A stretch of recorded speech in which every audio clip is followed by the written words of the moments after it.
So Okay. next up we have Janelle Safford, who's the Innovative Learning Design Specialist from Sulphur Springs ISD. And Janelle, you're going to talk to us today about planning for unknown possibilities. So I'm going to make sure that you're not muted or something's messed up about your sharing. There you are. I'm here. Do you want me to pass you presenter status too? I'm sorry. Yes, you can. I have slides. You can go ahead and hand that over. Okay, get ready. It takes a second, and you go on mute again while I'm doing it, so you have to take yourself Okay. back off mute. Okay, hold on. Okay. 3, 2, 1. Okay, you have the control. Okay, have you got my screen? Yep, I got it. Planning for unknown possibilities is very cheerful. Awesome. Okay, I'm going to put this in present mode, and you let me know, are we ready to go from here? Yep, we're ready to go. So you just let it rip. I'm going to stay on mute. Okay, awesome. Okay, my name is Janelle Safford, and I will tell you that I am no expert in this. I actually stumbled upon this pretty cool organization, and I thought, you know, it lines up with a lot of what I believe about education and the possibilities. And so I just felt like we kind of had a story to tell. I am with Sulphur Springs ISD, which is a district in Northeast Texas. I'm not sure if anybody, whoops, I must have forgot one there. I'm the Innovative Learning Design Specialist there for the pre-K through 5th grade campuses, which includes 6 campuses. This is my 27th year in education. I have a master's in digital learning and leadership. And, you know, I just spend my days basically helping teachers help students is kind of like, that's what I like to sum it up as. One of the reasons that I thought our story might lend itself well to this discussion is because, oh, there's where we are, Sulphur Springs. Here's Dallas. Here's us. I was just going to let everybody know in case you're not familiar. We technically qualify as North Texas, so that's where we are. One of the things that we did this year, and I will tell you, before the COVID circumstances hit, we had actually, as a district, already started a process of strategic planning. We, you know, as a group, felt like it was important that we prepared teachers for the future of education, how we felt like it was going. We felt like there were a lot of things that we could do to maybe increase. Some of it was technology, but not all. A lot of it was just preparing our graduates for the world that we felt like they would be graduating into. So a lot of that was important. The strategic planning, the reason I threw this slide in here is because it was kind of our first step, really, before COVID hit. We had already decided this, and you know, we involved the community, we involved lots of stakeholders from our district, which in my opinion is an amazing way to go about this.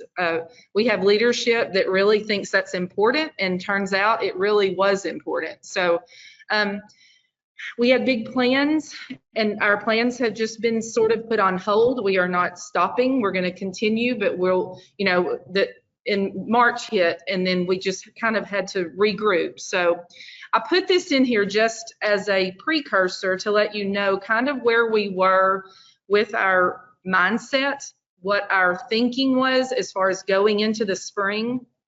And you can see we had, you know, some ideas about how we would approach this year. That was last spring. So that kind of just sets us up a little bit for where we were when all of this hit. And that's really, I just want to leave it there. The next slide then is sort of, we started down this road of, well, and honestly, this was already in the works, this tech productivity stuff. And let me just talk about this for a minute, because one of the things that I chose to tell about was basically just some of our ideas, what we decided to do. This was You know, we feel strongly in providing professional development that is differentiated and that's personalized, something that's not a one size fits all. I feel like that is really appreciated. One of the things that we did to try to approach this concept is we're a Microsoft 365 district. We are not Google. So we created these modules, and I mean like homemade them, like our instructional tech department divided them all up. We created all of our basic tools, Word, Outlook, PowerPoint, Excel, Windows, and OneDrive. This is what we started with. And we actually created this personalized 3-level modules, and it wasn't just how-tos after the modules. And what was cool about this is the teachers actually were allowed to self-select the level that they felt would be most appropriate to them.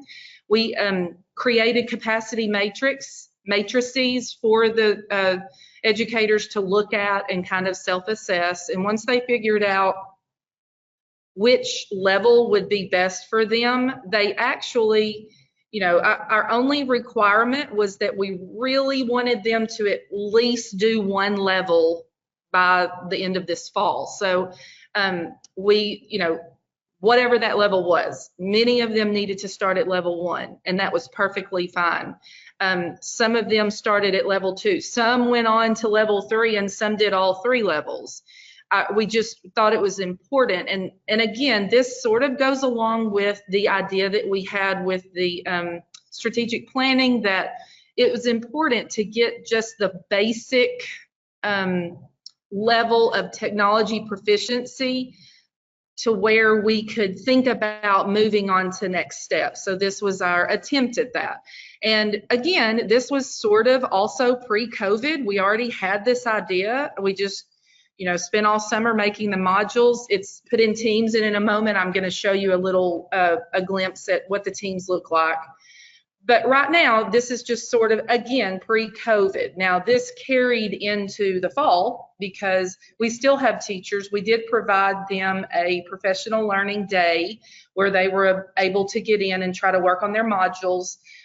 We're going to continue to provide time throughout the year that they can continue to work on that. So, you know, that's something that we felt strongly about. And overall, honestly, I have already seen some of the benefits of this, and we've heard good things from it. I mean, you know, some a little reluctant, but overall, it was pretty positive. So I just wanted to share that with the world.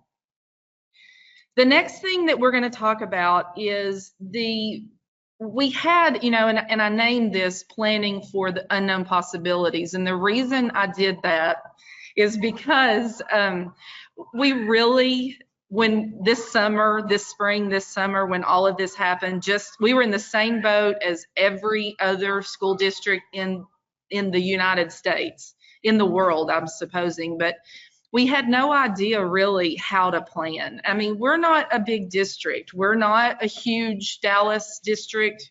We are, and I say Dallas because that's the closest large city to us, but we run about 4,400 students. So we're not huge. We're not tiny. We're kind of actually a pretty good size. We've always said we're a good size to be able to handle a lot of the projects that we want to do and things that we want to accomplish, and still make it where, you know, you can get good input and you can get good communication. It's small enough to do that.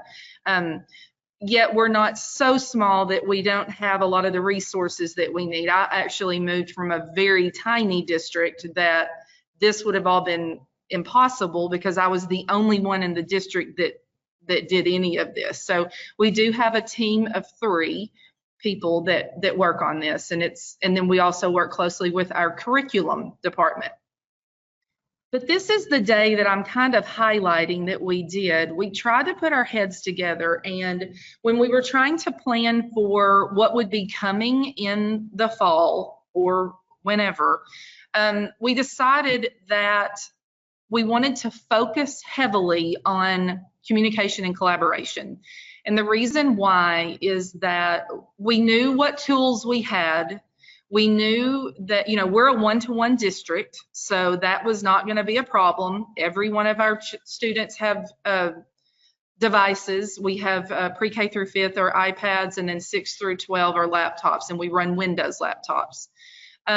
So we were in good shape as far as that goes. We definitely are rural, so we do have issues with connectivity and have, we had, just like I've listened yesterday, we passed out hotspots. We ordered tons more hotspots. We had the buses parked all over town to allow for connectivity for families. And I mean, some of our families, it's not even a socioeconomic problem. They truly are just so rural that there are no internet capability services that even reach their households. So, and I've heard others speak on the same thing. That's not different.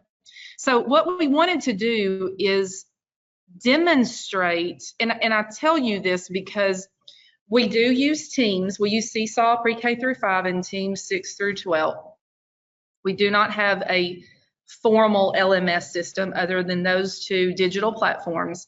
But what we decided to do is we needed to model desperately to model what this was going to look like if we started partially, or and I mean, we knew from the get-go, even if we came back in the fall and we were back face to face, we knew that there were going to either A, be some kids that weren't back even early summer, or B, some kids that started back and then had to leave, or maybe we were in school 2 or 3 weeks and then had to let out. So all of these possibilities that everybody else was also kicking around were in our minds. And just to kind of give you an overview of how I'm going to set this up, and I didn't really prepare a whole lot of slides for this, but I'm calling this our quasi-virtual PD.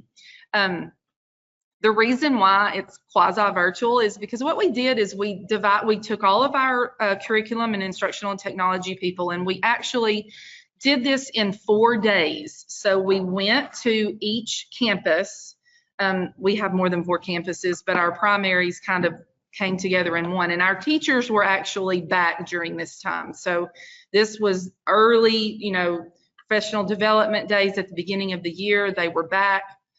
But one of the first things we wanted to do was to make sure that they knew and felt comfortable using the tools that we already have in district for the purposes of what we felt like would be coming. And of course, we all know that those things that we thought would come are here.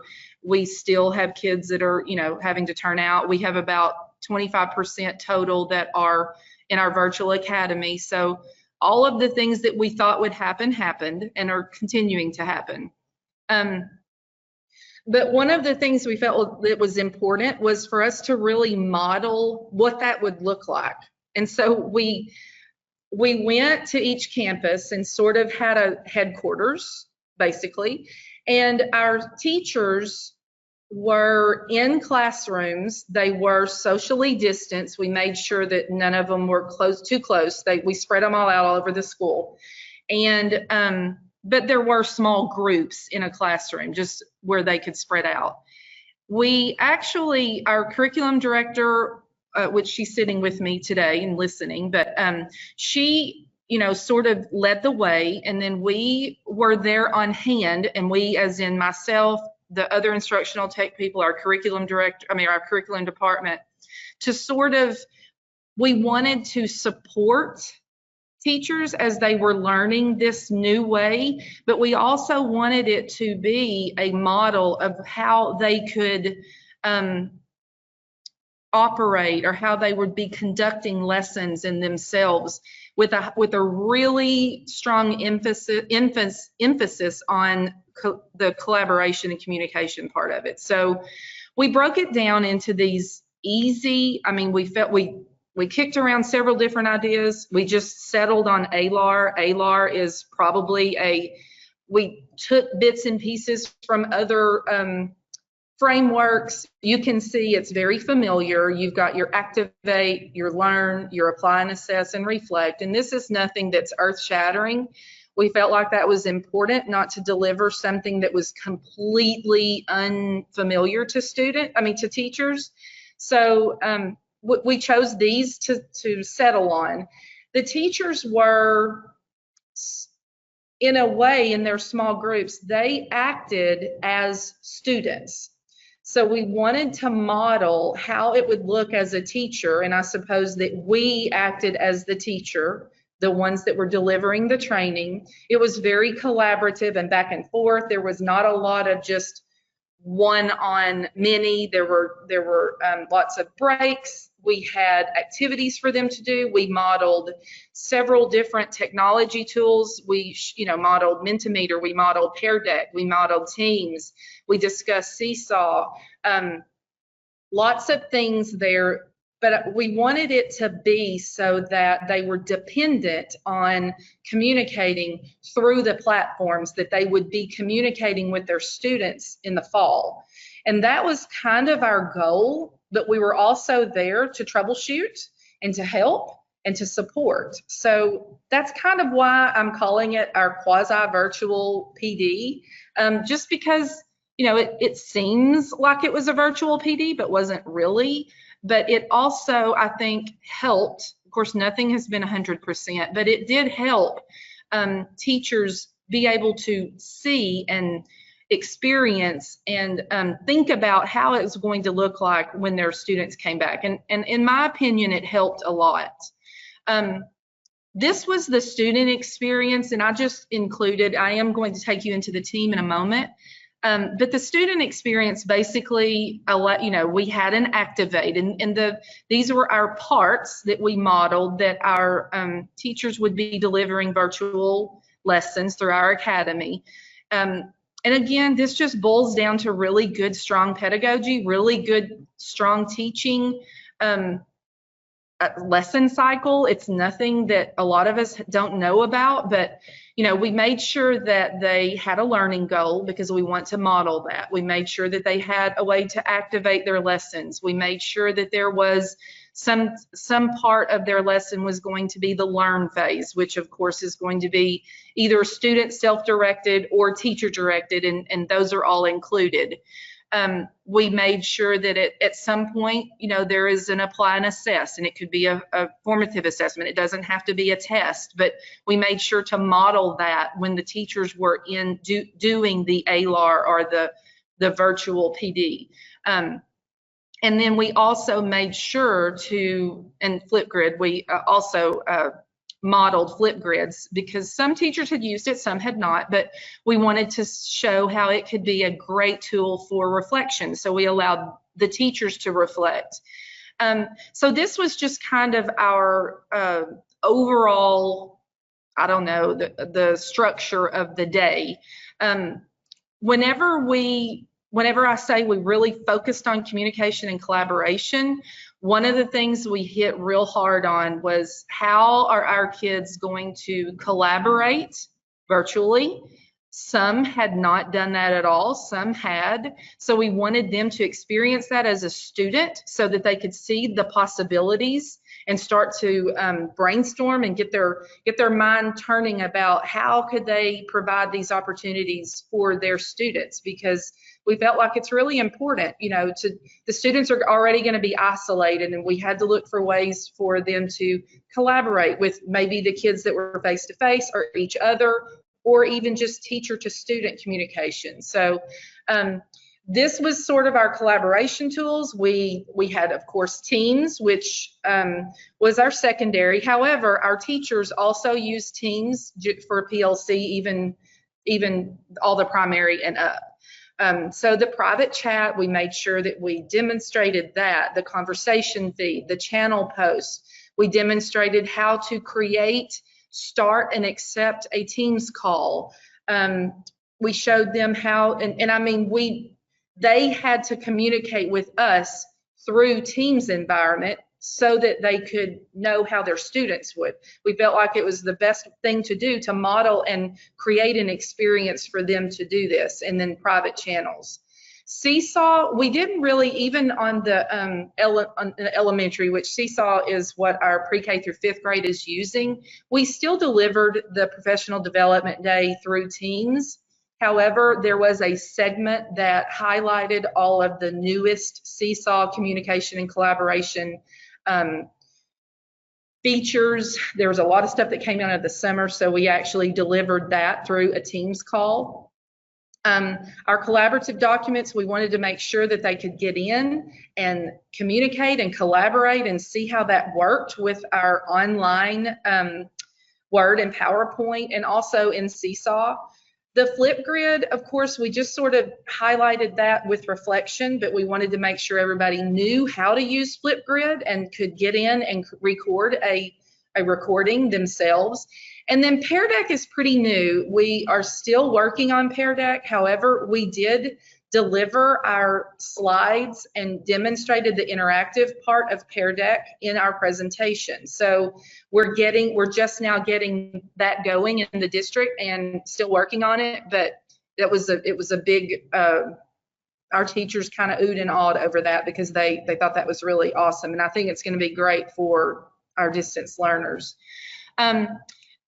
And really, you know, after that, I'm going to say that, and I know I'm almost out of time, but I'm just going to say that just like all of you guys know, anybody that's in education, we knew that there is no way that you can provide a day of training like that and just say, okay, you know, everybody's got it, we're done. We knew that it would never happen that way. And we feel very strongly about providing that ongoing support for, you know, and some of the things I could think of off the top of my head is we're doing small group sessions on our campuses. We're doing Teams calls. I have done more Teams calls and screen sharing this year than I've done. This is my 3rd year in this district. I mean, the first week or two, I've done more of that in the first 2 weeks than I ever did the 2 years that I was here prior to that. So that tells me, and I mean, I'm talking about teachers that are just on different campuses that are just needing me to show them something quickly. So that is a really strong message to me that what we did worked. They see how it can work. They saw how it can be beneficial. Hopefully they also see how it can be beneficial with their students. We do still use Zoom some, but mainly for the younger ones. From about 4th grade and up, they're all using Teams calls, and so far it's going pretty good. There's always problems, but of course we have our technology ticket system that includes an instructional tech and a curriculum side of that.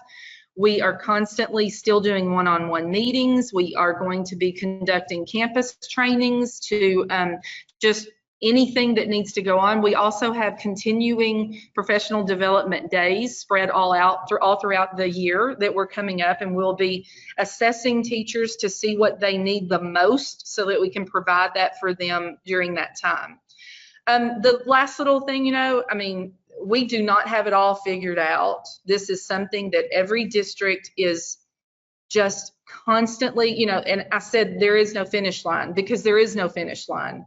There is, even if we get it all perfect, it can always improve, and we're not going to always be perfect. But, you know, I'm hoping that I'm not sending the message that, you know, here's the way we did it and it was the right thing to do, because honestly, we were building this plane as we were flying it, and we have seen benefits. There's still things we're working on daily, every single day. But I just felt like I'm kind of proud of this, and I wanted to share this. I know that there are some districts that might not have thought of doing this. It's a little out of the box. So I just felt like it would be a good thing to share.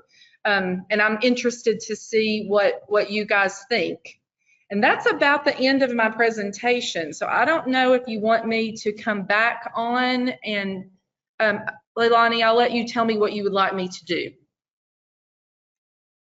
Well, I'm going to open it up for questions here. Sometimes it takes a little bit for people to start asking questions. Okay. And okay. If they don't, I always have 9 million questions. So I'm happy to ask as many as possible. Okay. So first of all, how is the resources issue turning out for you with all of the teachers. Kind of give me an overview, everything that they're using and kind of like, you know, the selection process and those kinds of things. Okay, so do you, and I need to clarify your question. I'm just making sure I understand. Do you mean as far as the things that we presented that day, or just the overall things that our teachers are using? Can you just clarify that a little more for me? Yeah, so, you know, a lot of schools, when they first get started with digital, they have, you know, some Google Docs or Microsoft, and then they might have an LMS. And you know, at the start of this journey going into quarantine, you know, most districts didn't have a lot in their LMS, right? If they had one. And so suddenly it was like a mad frenzy.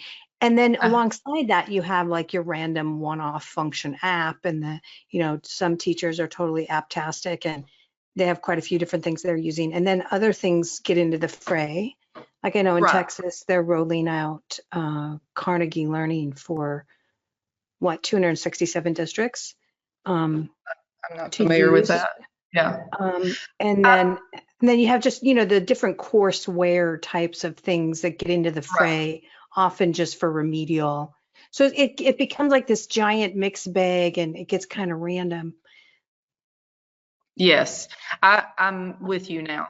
I will tell you that we really at first struggled a little bit with, okay, what are we going to provide for almost a ready, you know, like and I will tell you, because I overheard somebody talking about Edgenuity yesterday. We do have Edgenuity.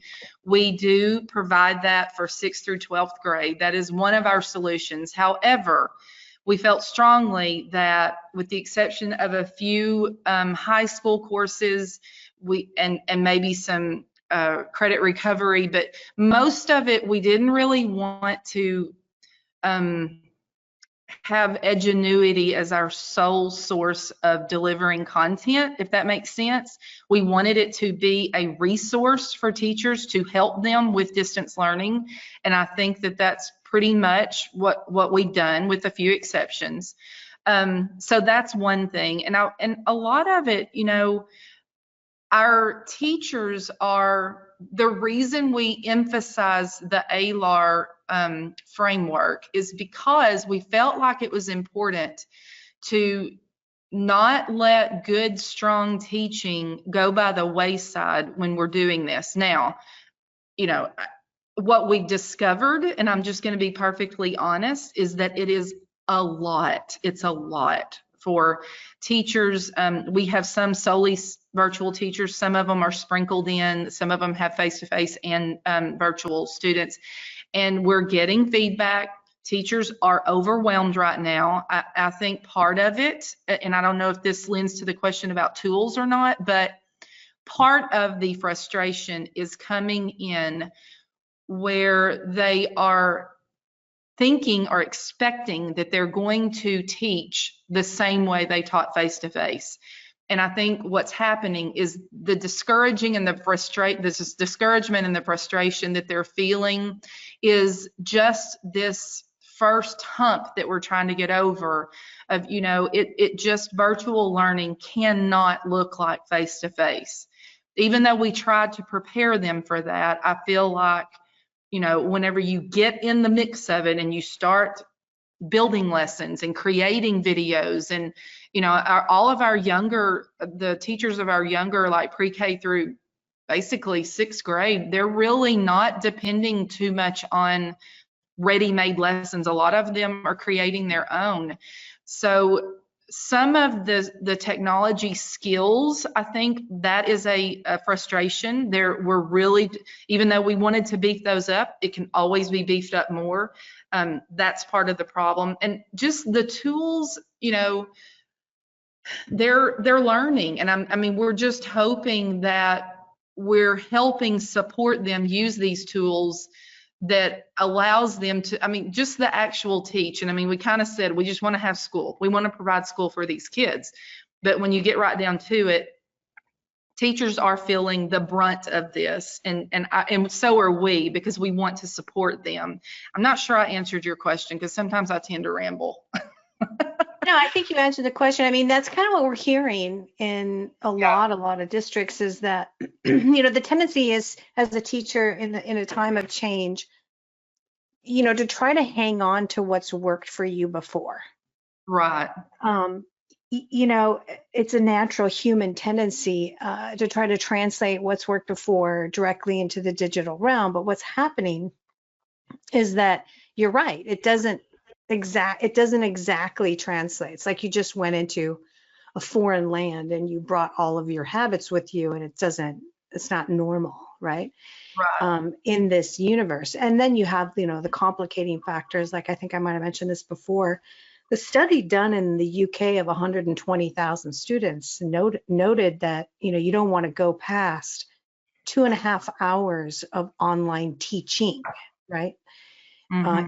In the course of the day. And if you got to split up your day amongst multiple teachers, multiple subjects, it's a really short period of time per each one. And then the rest of the time can be independent, like they're doing their reading, they're in some program, they're doing an assignment, they're looking up stuff, and maybe they're meeting Right. as, you know, a small group of 3 students independently or whatever. But the exceeding that time limit is really what's causing this problem, right? And then you Yeah. have on the teachers this preparedness mountain that's just overwhelming. It's just so high, and so they're just sort Yeah. of taking every day at a time and Yeah. overwhelmed with the complexity of it. And so there, you know, there's solutions coming. I can talk to you about those, but you know, I just wanted to find out kind of where you're at because what you just said, it's a struggle. That's It everywhere. is. You're not unique. Yeah. Yeah. So it's nice to It's know just everyone else it's is so struggling. new. Yeah. Yeah, it's very new to a lot of the teachers that we have. It's very, um, the mindset shift is also really important. And that is something I think that we are experiencing right now is just kind of getting their minds right. And I mean, it's sometimes a mindset shift, just like anybody else knows. That is not a quick fix. That is not something that you just flip on and are off. And so, and then the skills that come with it as well. So that's pretty much what we're seeing, and it lines up with a lot of the others that I've been listening to and reading about as well. So Just to give you and everyone else on the call a little heads up, there is some innovation thought leadership happening in TEA about the logistics of all of this. We know because Learning Council as EduJet, I've been involved in some of those conversations about what the future holds for logistics and how that would help. Um, you know, because right now, you know, it's the onerous planning and the you know, already you had a situation in the market where states have standards, like you guys have TEKS, which TEKS is much more exhaustive than the Common Core and some of the other stuff that's out there. So you got that pile yeah, of stuff. And typically the district puts that pile on you and says, here's a PDF or a Google Doc or a spreadsheet, right? And then on top of that is an altered schedule, sometimes wildly altered, like AB weeks or AB days, you know, block schedule change. It just gets kind of wild. So then it gets to the teacher level, and teacher has to look at those two things and start planning lesson, right? Lay their little yellow brick path while trying to cater to all the individual students. And so some of the lack of automation that we've been seeing is that, you know, the standards are in pacing guides are independent, like non-automated. They don't coincide. It's not easy drag and drop into the schedule, into the lesson plan. So those are some of the things that we're starting to look at that are coming. They're not now, right? But they're coming so that some of this is going to shake out in the future. But in the meantime, everybody's in survival mode, right? So, right. you know, yeah. Yeah, so there's, you know, the other sort of questions I kind of have for you is what's happened with your parents so far? Parents. Yeah, we have had, and I will tell you honestly, I don't know a lot of the parent stuff. I know, of course, me in my position with supporting teachers, I'm probably only going to hear the negative, and just because teachers are coming to me and saying, you know, listen, this is what happened today. And so, I mean, overall, I don't think it's been terrible. I think that we have had a lot of parents change their mind, sometimes more than once. They've gone back and forth, sometimes, you know, to virtual, back from virtual. Supposedly they were supposed to have this for 9 weeks, because we have 9 weeks instead of 6 weeks. So the ideal was, once they decided, they were going to have to wait until the end of next 9 weeks, because there's a lot of moving parts every time a student moves into virtual and back into to face-to-face. However, you know, we've accommodated families and parents for various reasons. So I think the troubleshooting from home has been really difficult. One of the reasons is because our teachers sometimes don't have the knowledge to be able to troubleshoot, and they're the first line of defense. And then, you know, we do have a tech system.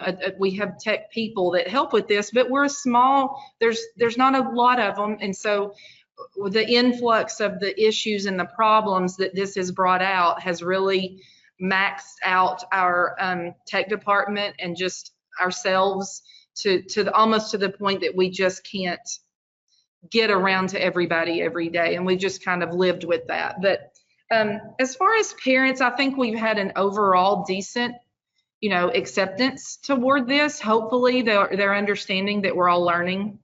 I'm hoping that that's the case. So That's good. Yeah, you know, they know that at least you guys are on deck trying. And if they know that, that's half the battle. Right. There's been districts as quarantines went in, they just threw in the towel right away. You know, they're like, we're not going to have any school at all. So, you know, at least people know you guys are like, hey, we're like trying to do stuff. So we're very community minded in this district. So, and I think our community feels and senses that, and hopefully it's kind of that's a good place to start when something like this happens too. Yeah, absolutely. So the other thing is looking at how your mind has sort of gone to what's missing, what are you going to need in the future? I mean, are you sort of kind of keeping like a side diary of kind of what's going down? Like, you know, like just this thing, like, oh, we've had a lot of technical issues and like we're just sort of not getting to all of them. Maybe there's a solution for that somewhere, somehow in the future. Like on your side, kind of what has your mind gone to? Oh my, that is such a loaded question. I wish that my immediate boss was here to help me answer that.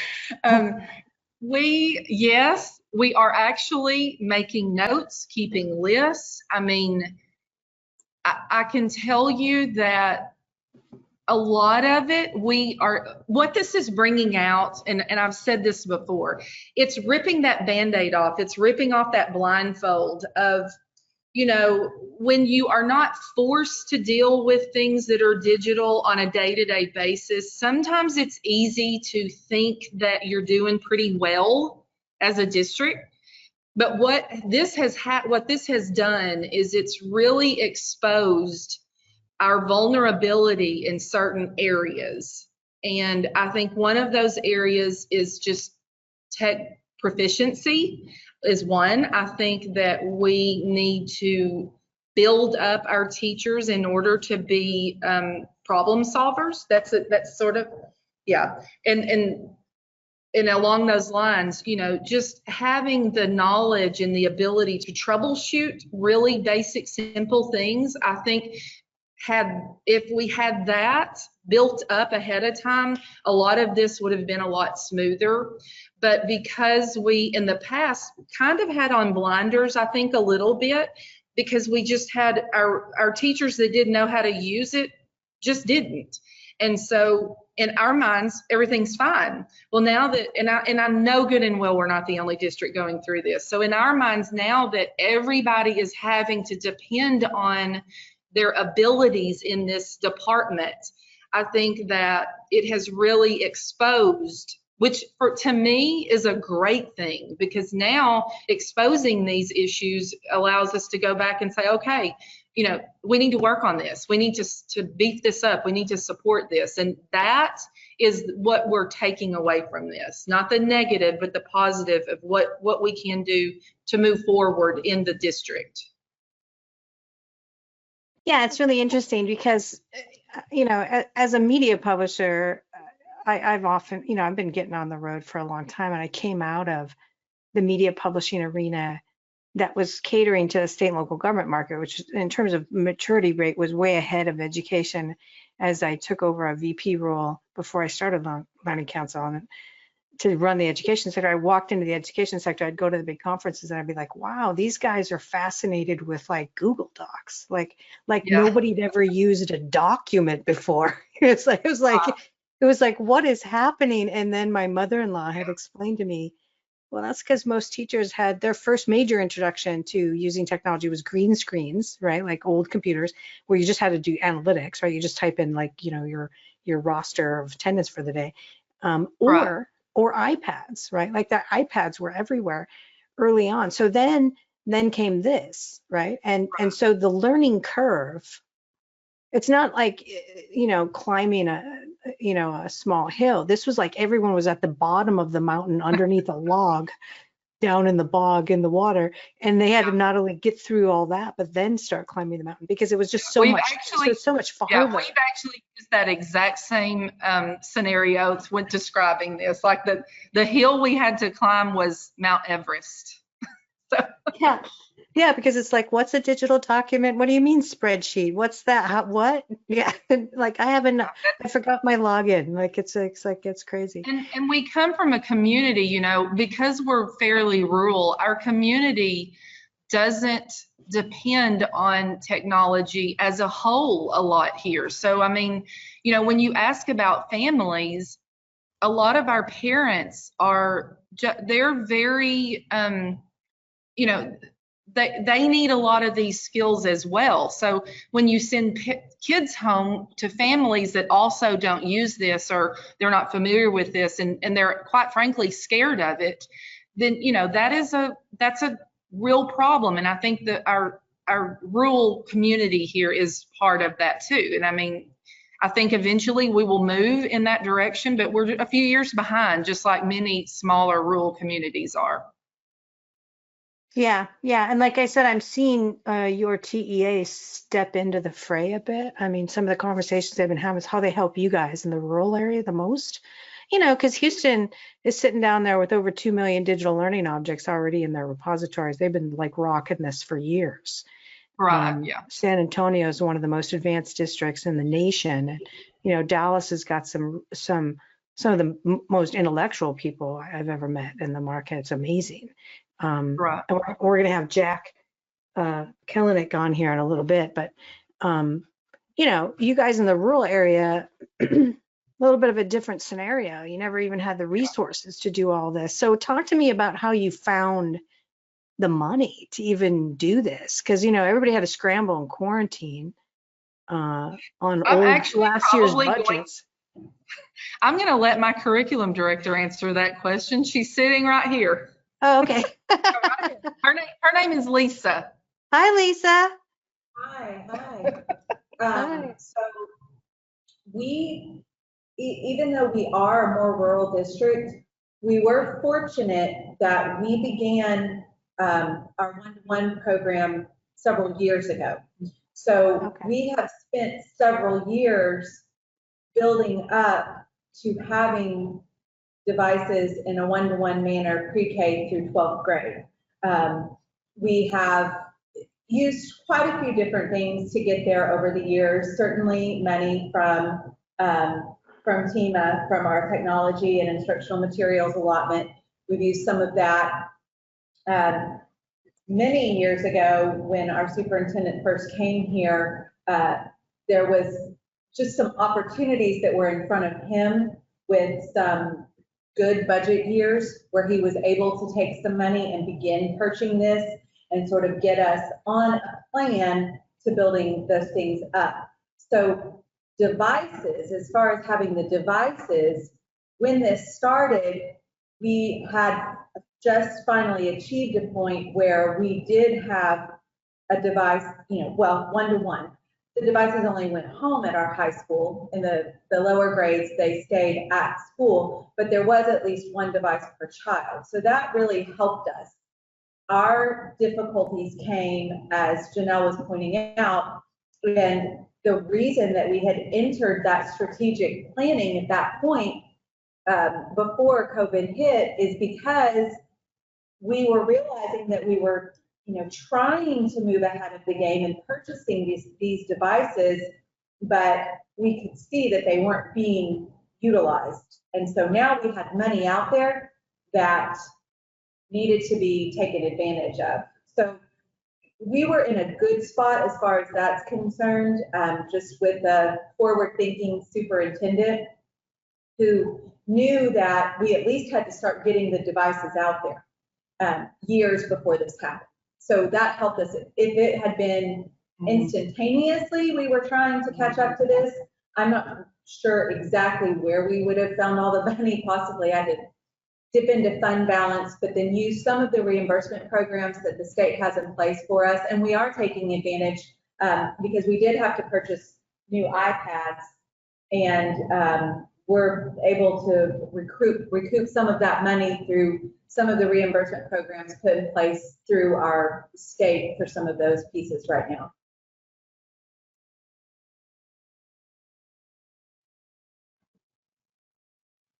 Yeah, that would have been hard because you, if you would have started later, like a lot of districts has been experiencing, they couldn't even get devices, Right. There's like a backfill for millions of devices right now. Districts sitting out there can't get them, it's like, yeah. And I know one of the hardware firms moved over 18 million machines into K-12. That's just one of them in 3 months.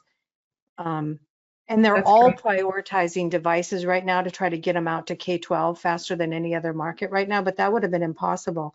So I'm glad that your superintendent was so forward thinking, and that, he was probably kind of sneaking the money in too, because education can never tell anyone they have some money. They kind of always the message is there's no money, there never will be any money. Oh, here, by the way, here's $2 million, go buy some stuff.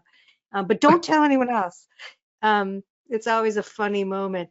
And that's been happening a lot nationally right now with the big stimulus that came down, and some people are still, there's no money mind, and then some curriculum director just got handed $1 million, but they're not supposed to tell anyone else. It's an interesting thing. So what's on your plan for the future? I mean, do you guys have sort of like wish lists you're accumulating in case there's another stimulus? The rumors keep going back and forth, right? Like maybe it'll pass, maybe it won't pass. Maybe it's again on the maybe pass thing to help K-12. What are your thoughts on that? Well, I think there's two things that come to my mind, and I'm not 100% sure Lisa would agree with me, but I'm just going to speak it anyway. One of the things that I do know that in our plans, we want to get back on track with our strategic planning. And I mean, that's already been stated. That's not up for question. We are going to get back to what we wanted to do, where it just may be a little bit delayed. We had really fleshed out goals, things that we wanted to do with innovation, with teacher professional development. What were some of the other community outreach? We had like 6 different really good, strong goals that we wanted as a district, and that has not stopped. We are going to get back. This is not going to prevent us from doing that.